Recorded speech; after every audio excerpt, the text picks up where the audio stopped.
Now in this video, we'll talk a little bit about your repair and regeneration phase of treatment, and that's your second phase. So first phase was acute, second phase, repair, regeneration.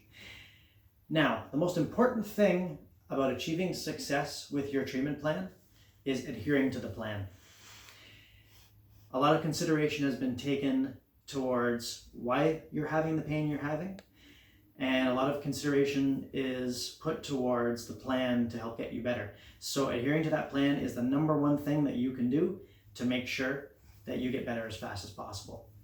Good analogy again, going to the gym. If you go to the gym once or twice, you're probably not going to get fit. If you make a plan to go 3 times a week and adhere to that plan, over time you'll see change. You'll increase your fitness level. You may lose weight. You may gain weight in muscle if that's what you're looking for. But that process takes time, and that process takes you continually putting in that work. In this case, we're not making you go to the gym. In this case, we're making you come for treatment. And the better that you do at adhering to that plan to come for treatment, obviously the better you'll get and the quicker you'll get better. So please adhere to that plan.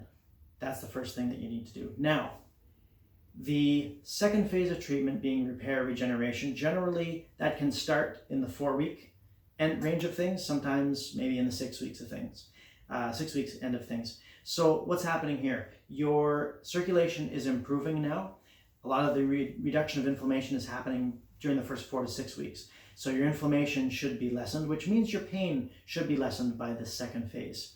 So the elasticity of the tissue is also going to improve, and the elasticity of the tissue improving actually does help improve some of the circulation as well, because things flow a little bit easier. So that blood can come in and help re-nourish, re-oxygenate all this tissue, and it can help further soften up, further heal, and further nourish to help repair and maintain the tissue as it goes forward. So the increase of hydration of the disc is also happening. So as we've stretched and applied laser increasing the circulation, the stretching increasing the disc height, the disc will help to rehydrate a little bit better at this stage as well because it moves a little better.